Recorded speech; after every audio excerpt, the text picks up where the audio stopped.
Good morning, everybody. Today is our introductory class, and we will discuss about biology, जीव विज्ञान।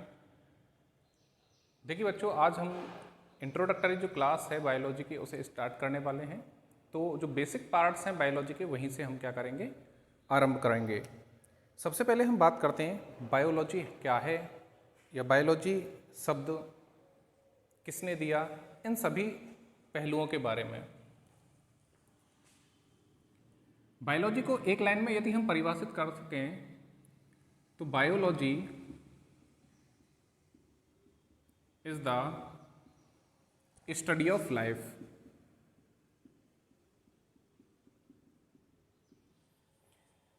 जीवन का अध्ययन बायोलॉजी कहलाता है। बायोलॉजी को जीव विज्ञान बोलते हैं। तो जीवन का अध्ययन बायोलॉजी कहलाता है।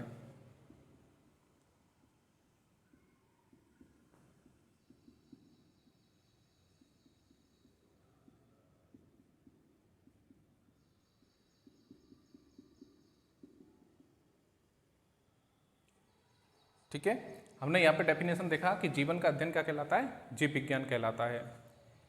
शब्द जीव विज्ञान को देने वाले साइंटिस्ट हैं लेमार्क तथा ट्रेविरेनस।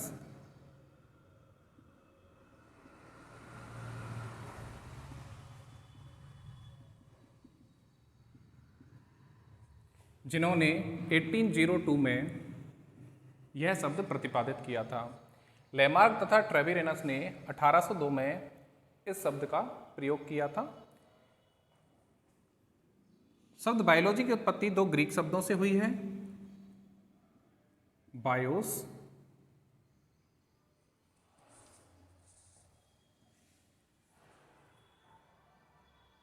And logos. बायो से तात्पर्य होता है लाइफ, लोगोस से तात्पर्य होता है स्टडी ऑफ। यानी कि जीवन का अध्ययन क्या कहलाता है, बायोलॉजी कहलाता है। तो बेसिक सा हमने इंट्रोडक्शन देखा, biology is the study of life, अर्थात जीवन का अध्ययन क्या कहलाता है, बायोलॉजी कहलाता है।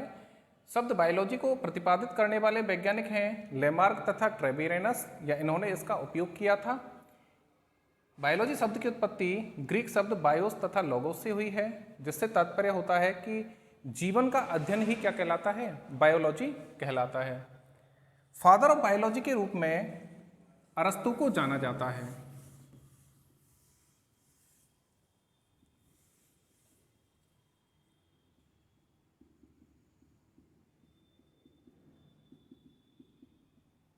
फादर ऑफ बायोलॉजी के रूप में अरस्तु को जाना जाता है, यानी कि जीव विज्ञान के पिता।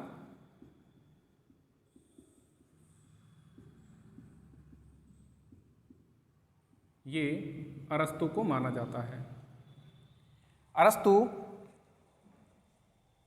काफ़ी प्राचीनतम दार्शनिक माने जाते हैं, किंतु इनके लिखित जो स्क्रिप्चर्स हैं या मैन्यूस्क्रिप्ट हैं उनके आधार पर हम इन्हें फादर ऑफ बायोलॉजी के रूप में परिभाषित करते हैं। अरस्तु को पॉलिटिकल साइंस, एम्ब्रियोलॉजी तथा अन्य कई क्षेत्रों के अंतर्गत फादर का टाइटल प्राप्त है। बायोलॉजी की मुख्य रूप से दो ब्रांचेज होते हैं। कहीं कहीं पर यदि माइक्रोबायोलॉजी को भी शामिल किया जाए तो ये तीन क्षेत्रों में देखने को मिलता है।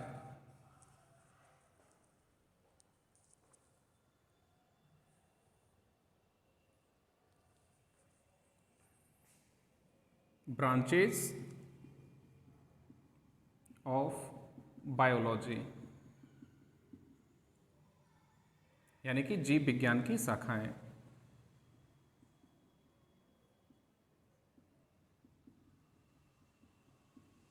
तो जीव विज्ञान को तीन शाखाओं के अंतर्गत बांटा गया है। पहला है बॉटनी। बॉटनी को वनस्पति शास्त्र बोला जाता है। दूसरा है जूलॉजी, जिसे जंतु शास्त्र कहा जाता है। और तीसरा है माइक्रोबायोलॉजी।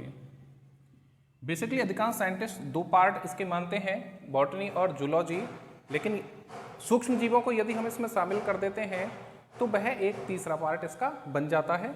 माइक्रोबायोलॉजी इसे कहा जाता है सूक्ष्म जीव विज्ञान।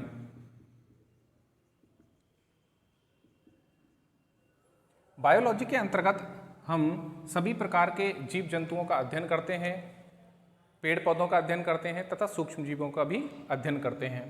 यहाँ पे इनकी ब्रांचेज की बात करें तो देखिए बॉटनी जो होता है इसके अंतर्गत हम जो वनस्पतियाँ होती हैं उनकी स्टडी करते हैं। वनस्पतियों से तात्पर्य होता है पेड़ पौधे या लाइकेन या इस प्रकार की और छोटी मोटी जो वनस्पतियाँ होती हैं या वेजिटेशन होता है या जिसमें फोटोसिंथेसिस के कैरेक्टरिस्टिक्स पाए जाते हैं।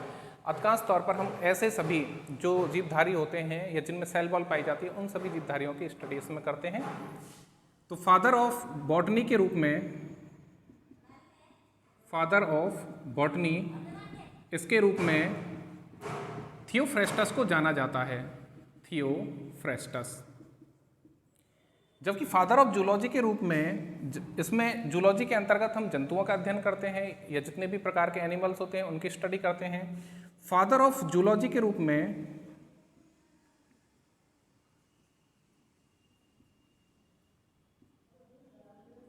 फादर ऑफ जूलॉजी अरस्तु को माना जाता है। और माइक्रोबायोलॉजी के अंतर्गत हम सभी प्रकार के जो सूक्ष्म जीव होते हैं उनकी स्टडी करते हैं। So botany is the study of vegetation, zoology is the study of living organism specially animals, microbiology is the study of micro organism. यानी कि माइक्रोबायोलॉजी के अंतर्गत अपन किसकी स्टडी करते हैं, सूक्ष्म जीवों की स्टडी करते हैं। और फादर ऑफ माइक्रोबायोलॉजी के रूप में ल्यूवेनहॉक को जाना जाता है। कुछ जो टाइटल्स हैं उसके अंतर्गत जो लुई पास्चर हैं उन्हें भी इसका क्रेडिट दिया जाता है।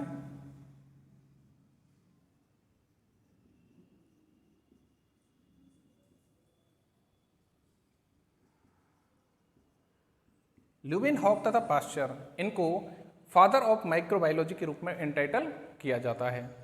तो देखिए हमने देखा बॉटनी, जूलॉजी तथा माइक्रोबायोलॉजी ये इसकी क्या होती हैं, मेन ब्रांचेज होती हैं बायोलॉजी की। अब हम बात करेंगे बायोलॉजी के अंतर्गत जो लाइफ की हायरार्की होती है उसके संदर्भ में।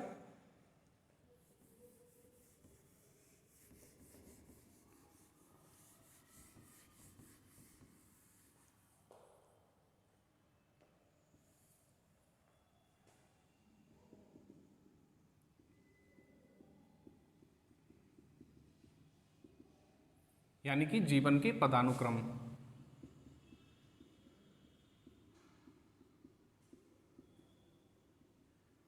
अर्थात जीवन की उत्पत्ति किस प्रकार से होती है इसको हम समझने का प्रयास करते हैं।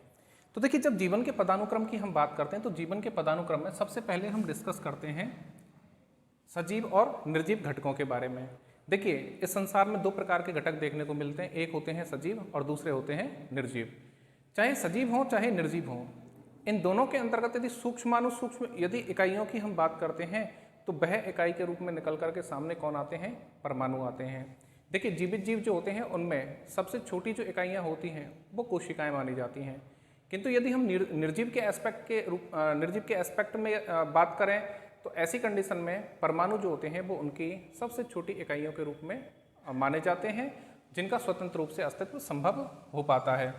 तो यहाँ पे हम बात करते हैं, देखिए एटम्स जिन्हें परमाणु कहा जाता है, ये सबसे छोटी यूनिट माने जाते हैं। जो एटम्स होते हैं इनका स्वतंत्र अस्तित्व संभव होता है, यानी एटम्स जो होते हैं वह स्वतंत्र रूप से विद्यमान रह सकते हैं। इनका स्वतंत्र जो अस्तित्व होता है वो पृथ्वी के ऊपर पॉसिबल होता है। इससे छोटे कई और सूक्ष्म जो कण होते हैं जैसे कि इलेक्ट्रॉन, प्रोटॉन तथा न्यूट्रॉन, इनका स्वतंत्र अस्तित्व संभव नहीं हो पाता। तो परमाणु जो होते हैं इनका स्वतंत्र अस्तित्व संभव हो पाता है, इसलिए इनको निर्जीव के अंतर्गत सबसे सूक्ष्म इकाई के रूप में हम देख सकते हैं। कई प्रकार के परमाणु जैसे carbon, hydrogen, oxygen, nitrogen etcetera, ये सभी हमें यहाँ पर देखने को मिल जाते हैं। जितने भी आवर्त सारणी के अंदर तत्व हैं उन सब में क्या पाए जाते हैं, परमाणु पाए जाते हैं। तो यहाँ हम बात कर रहे हैं जीवन के संदर्भ में, लाइफ की हायरार्की के रूप में, तो इसलिए हम बात करेंगे कि एटम्स जो होते हैं वो सबसे छोटी क्या होते हैं, इकाई माने जाते हैं। विभिन्न परमाणु जो होते हैं वो एक निश्चित रासायनिक अनुपात में संयोग करते हैं और एक निश्चित रासायनिक अनुपात में संयोग करने के पश्चात में ये जैव अणुओं का निर्माण करते हैं, यानी बायोमॉलिक्यूल्स बनाते हैं। तो देखिए परमाणु जो होते हैं वो एक निश्चित रासायनिक अनुपात में संयोग करते हैं और उसके पश्चात जैव अणुओं का निर्माण करते हैं। तो यहाँ पर मैं एक एग्जाम्पल आपको यहाँ पर देने का प्रयास करता हूँ। देखिए C6H12O6, ये आपका होता है ग्लूकोज। तो ग्लूकोज जो होता है उसमें यदि आप देखेंगे तो ग्लूकोज के अंतर्गत देखिए 6 कार्बन के, 12 हाइड्रोजन के तथा 6 ऑक्सीजन के क्या होते हैं, परमाणु होते हैं। अर्थात ये जो परमाणु होते हैं वो क्या करते हैं, एक निश्चित रासायनिक अनुपात के अंतर्गत क्या करते हैं, संयोग करते हैं और निश्चित रासायनिक अनुपात में संयोग करने के पश्चात में ही ये विभिन्न प्रकार के जैव अणुओं का क्या करते हैं, निर्माण करते हैं। तो पहला हमने यहाँ पे एग्जाम्पल देख लिया जैव अणु का। इसके अलावा देखिए अमीनो एसिड्स होते हैं, तो अमीनो एसिड्स भी क्या होते हैं आपके विभिन्न प्रकार, दूसरे प्रकार के जैव अणु होते हैं। इसके अलावा आपके मोनोग्लिसराइड्स या ट्राइग्लिसराइड्स हो जाते हैं, तो ये भी क्या होते हैं, एक विशेष प्रकार की यूनिट को क्या करते हैं, शो करते हैं। अमीनो एसिड्स जो होते हैं वो जनरली प्रोटीन की क्या होते हैं, सूक्ष्म इकाइयाँ होते हैं, जबकि ट्राइग्लिसराइड या मोनोग्लिसराइड्स जो होते हैं वो क्या होते हैं, जो आपकी लिपिड्स होती हैं उनकी क्या होते हैं, सूक्ष्मतम इकाइयों के रूप में देखने को मिलते हैं। तो आपने देखा विभिन्न प्रकार के परमाणु आपस में मिलकर के क्या बनाते हैं, जैव अणुओं का निर्माण करते हैं। और ये जो जैव अणु होते हैं वो आगे चल कर के और सेल ऑर्गेनेलिज बनाते हैं, जिसे कोशिकांग कहा जाता है। कोशिकांग को यदि मैं परिभाषित करूं तो देखिए कैसे होगा। कोशिका में पाए जाने वाले सूक्ष्म जो अवयव होते हैं या कोशिका में पाए जाने वाले उसके जो घटक होते हैं उन्हें क्या कहा जाता है, उन्हें कहा जाता है कोशिकांग। तो कोशिकांग की यदि मैं बात करूं तो देखिए आपके सामने कौन कौन से हो सकते हैं, जैसे आपका हो सकता है माइटोकॉन्ड्रिया, लाइसोसोम, इस प्रकार से काफ़ी सारे क्या हो सकते हैं, कोशिकांग आपके सेल के अंतर्गत देखने को मिल सकते हैं। तो हमने देखा विभिन्न प्रकार के जो परमाणु होते हैं वो एक निश्चित रासायनिक अनुपात में संयोग करने के पश्चात में क्या बनाते हैं, जैव अणु बनाते हैं। और विभिन्न प्रकार के जैव अणु जो होते हैं वो आपस में मिलकर के, यानी कि जैसे कार्बोहाइड्रेट, प्रोटीन्स, लिपिड्स या कोई और दूसरे प्रकार के जो जैव अणु होते हैं वो आपस में मिलकर के कोशिकांगों का क्या करते, निर्माण करते हैं। तो यहाँ पे देखिए माइटोकॉन्ड्रिया, लाइसोसोम, इस प्रकार से एंडोप्लाज्मिक रेटिकुलम, इस प्रकार से काफ़ी सारे क्या हो जाते हैं, आपके जैव अणु यहाँ पर देखने को मिल जाते हैं। अब हम बात करते हैं जो कोशिकांग होते हैं ये आगे चल करके किसका फॉर्मेशन करते हैं, तो ये फॉर्मेशन करते हैं कोशिका का।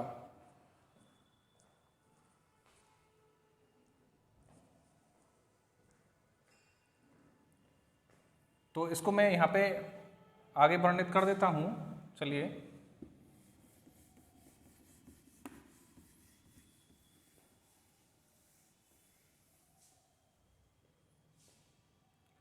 सेल का फॉर्मेशन करेंगे, उसको मैं बाद में एक बार एग्जैक्ट रूप से यहाँ पे आपके सामने फॉर्म कर दूंगा। तो देखिए सेल जो होती है उसका यहाँ पे फॉर्मेशन हो जाता है। सेल क्या है, सेल को हम बोलते हैं कोशिका।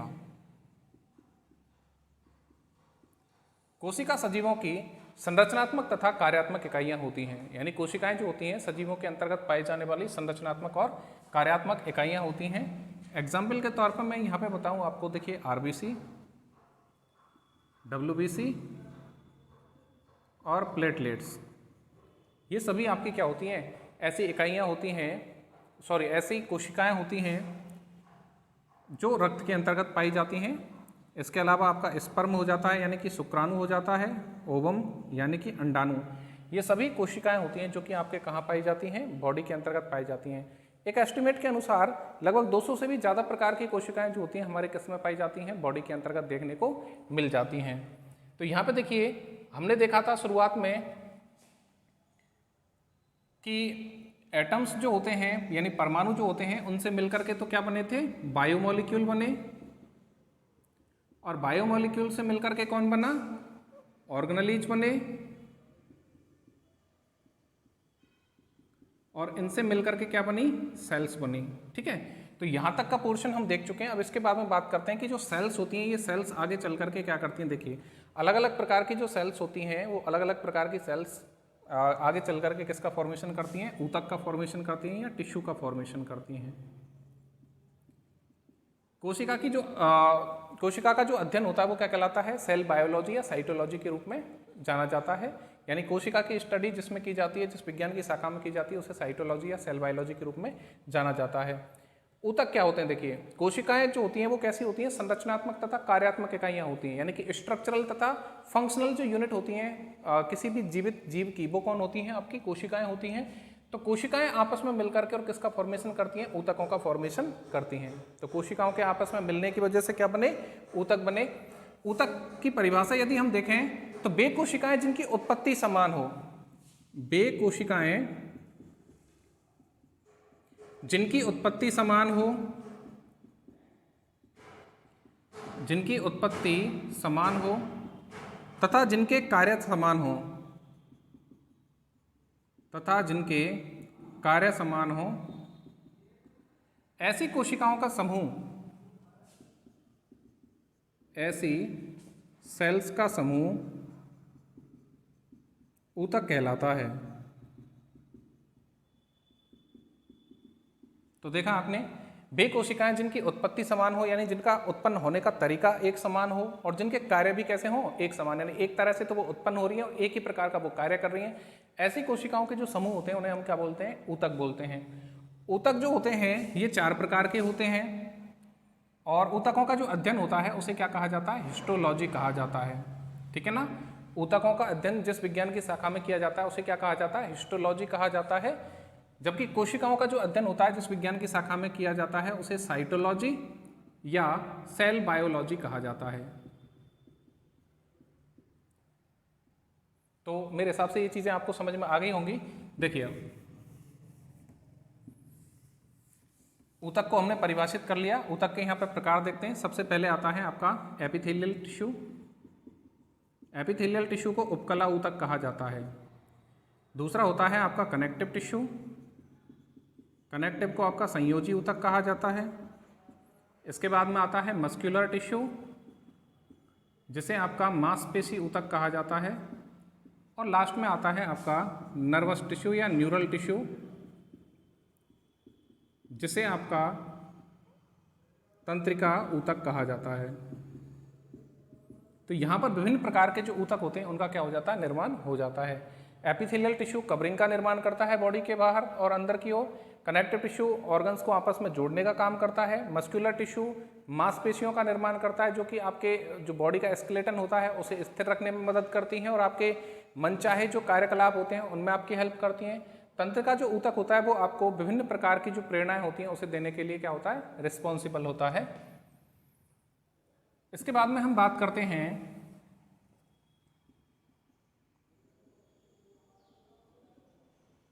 टिश्यू जो होते हैं ये मिलकर के और ऑर्गन का निर्माण करते हैं, यानी कि अंगों का निर्माण करते हैं। जैसे कि आपका लीवर, जैसे कि आपकी किडनी एटसेट्रा। तो विभिन्न प्रकार के जो ऊतक होते हैं जब आपस में एक दूसरे के साथ में मिलते हैं या फिर एक दूसरे के साथ मिलकर के जो ऊतक होते हैं वो क्या करते हैं? आपके अंगों का निर्माण करते हैं। और विभिन्न प्रकार के जो अंग होते हैं वो क्या करते हैं? अंग तंत्र बनाते हैं। अंग तंत्र से मतलब होता है जो ऑर्गन सिस्टम्स होते हैं। ठीक है? तो यहाँ पे ऑर्गन सिस्टम्स का जो फॉर्मेशन होता है वो किसके द्वारा किया जाता है? ऑर्गन्स के द्वारा किया जाता है। जैसे कि आपका पाचन तंत्र यानी डाइजेस्टिव सिस्टम,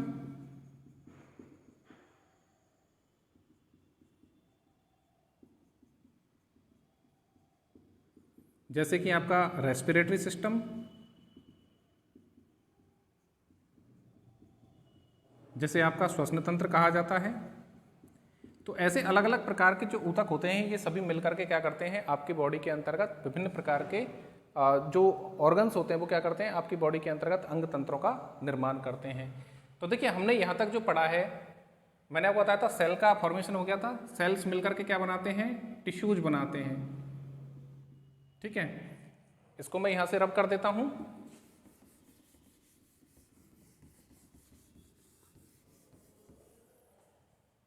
टिश्यू जो होते हैं उसके बाद में मैंने बताया था आपको क्या बनते हैं? ऑर्गन्स बनते हैं।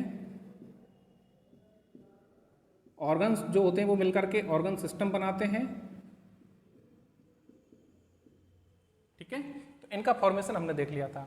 ऑर्गन सिस्टम जो कंप्लीट हो जाते हैं तो इसके पश्चात में विभिन्न प्रकार के ऑर्गन सिस्टम मिलकर के क्या बनाते हैं, ऑर्गेनिज्म बनाते हैं। ऑर्गेनिज्म का मतलब होता है जीव। जीव का मतलब कोई भी एक जीवित जो जीवधारी होता है उसका क्या कर देते हैं, ये फॉर्मेशन करते हैं।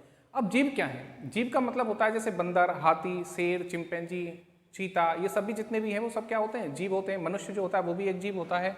तो जीवों का निर्माण किसकी सहायता से हुआ? विभिन्न प्रकार के अंग तंत्रों की सहायता से हुआ। विभिन्न प्रकार के जो अंग तंत्र होते हैं वो मिलकर के किसका निर्माण करते हैं, जीव का निर्माण कर देते हैं।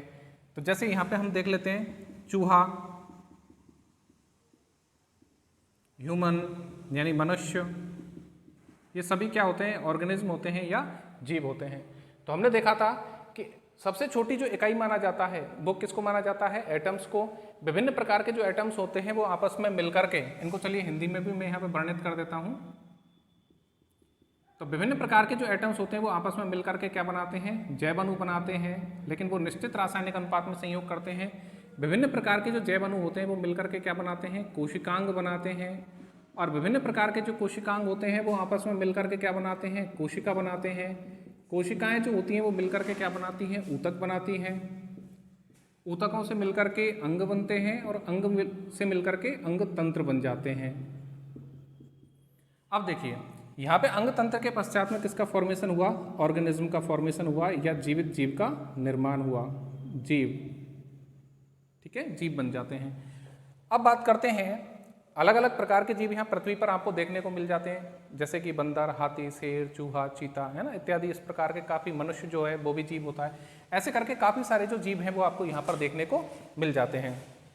नेक्स्ट हम बात करते हैं विभिन्न प्रकार के जो ऑर्गेनिज्म होते हैं ये आपस में मिलकर के, यानी कि एक स्थान विशेष पर पाए जाने वाले जो ऑर्गेनिज्म होते हैं, एक प्रकार के जो ऑर्गेनिज्म होते हैं वो पॉपुलेशन का निर्माण करते हैं या जनसंख्या का निर्माण करते हैं। जैसे कि अगर मैं बात करूं आपके सामने मनुष्य की, तो मनुष्य में देखिए क्या होता है भाई, जैसे क्लास के अंतर्गत हम बच्चों की बात करें, मान लीजिए यहाँ पे बहुत सारे बच्चे बैठे हुए हैं, ठीक है। तो एक जो बच्चा होता है तो वो क्या है, जीव है। लेकिन बहुत सारे बच्चे जब यहाँ पर बैठे हुए हैं तो वो बच्चे सब मिलकर के एक क्लासरूम का निर्माण करते हैं। एक्चुअल में उनकी जो पॉपुलेशन है वो मिलकर के क्या करती है, क्लासरूम का निर्माण करती है। तो एक ही प्रकार के जो जीव होते हैं वो मिलकर क्या बनाते हैं, जनसंख्या। ध्यान रखिए, एक ही प्रकार के जीवों का जो समूह होता है वो क्या कहलाता है, जनसंख्या कहलाता है, जिसे हम पॉपुलेशन बोलते हैं। जैसे बंदरों की जनसंख्या, अगर एक पेड़ के ऊपर 10-20 बंदर बैठे हुए हैं तो वो क्या कहलाती है, बंदरों की जनसंख्या कहलाती है, पॉपुलेशन ऑफ मंकी कहलाती है। ह्यूमन की जनसंख्या कहलाती है, ठीक है ना। मनुष्यों की जनसंख्या जो होती है उसे काउंट करने के लिए जनगणना या सेंसस किया जाता है। जनसंख्या जो होती है अलग अलग प्रकार के जीवों की, वो मिलकर के किसका फॉर्मेशन करते हैं, कम्युनिटी का या समुदाय का फॉर्मेशन करते हैं। तो यहाँ पे बात आती है समुदाय की, यानी कि कम्युनिटी की। तो कम्युनिटी का इससे क्या हो जाता है, फॉर्मेशन हो जाता है, ठीक है। तो यहाँ तक आपको समझ में आ गया होगा, विभिन्न प्रकार के अंग तंत्र मिलकर के और किसका निर्माण कर रहे थे, जीव का निर्माण कर रहे थे। और एक ही प्रकार के जो जीव होते हैं उनका जो ग्रुप होता है या बहुत सारे जो जीव होते हैं वो आपस में मिलकर किसका निर्माण करते हैं, जनसंख्या का। जनसंख्या से क्या बनते हैं, अलग अलग प्रकार के जीवों की संख्या, जैसे बंदरों की जनसंख्या, कुत्तों की जनसंख्या, हाथियों की जनसंख्या, सुअरों की जनसंख्या या और दूसरे जीवों की जनसंख्या, वो मिलकर क्या बनाते हैं, समुदाय बनाते हैं, यानी कि कम्युनिटी का फॉर्मेशन करते हैं। तो देखिए ऑर्गेनिज्म के पश्चात में यहाँ पे क्या आ जाता है आपका, पॉपुलेशन। पॉपुलेशन से तात्पर्य होता है जनसंख्या से। इससे मिलकर के किसका निर्माण हो जाता है, कम्युनिटी का। कम्युनिटी मतलब समुदाय।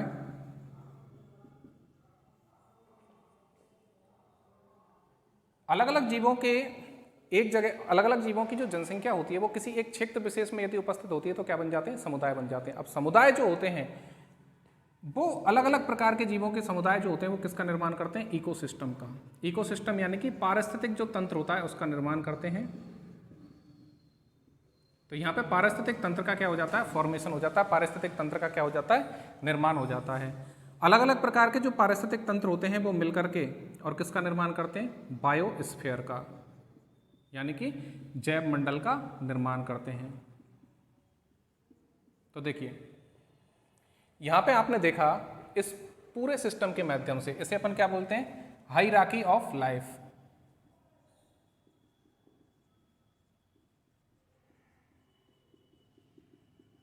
यानी कि जीवन के पदानुक्रम।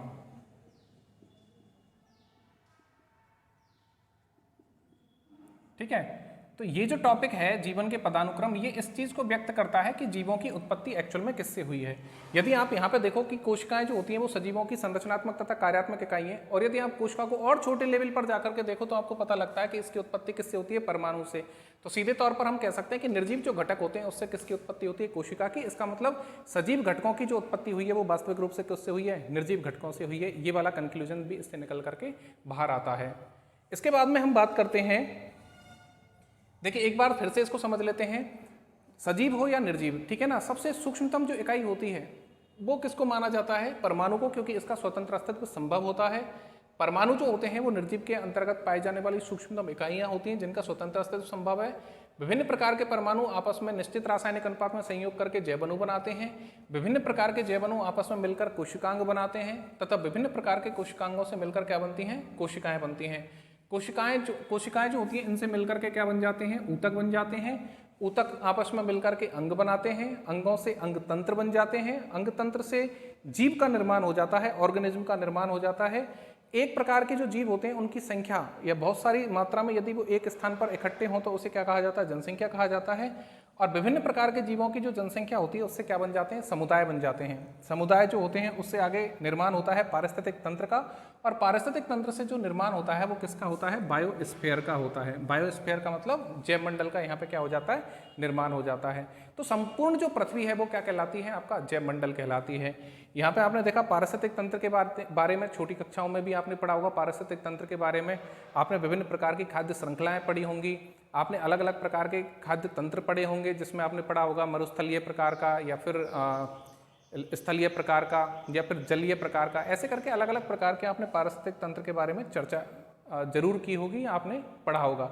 तो ये सभी समुदाय जो होते हैं वो क्या करते हैं, पारिस्थितिक तंत्र का निर्माण करते हैं, जिनके बारे में 11th और 12th क्लास के अंतर्गत हमको एक्चुअल में ये सारा की सारा जीवन का जो पदानुक्रम का सिस्टम होता है ये हमको पढ़ना होता है, और इसके अंतर्गत हम इन डेप्थ स्टडी इनकी करते हैं।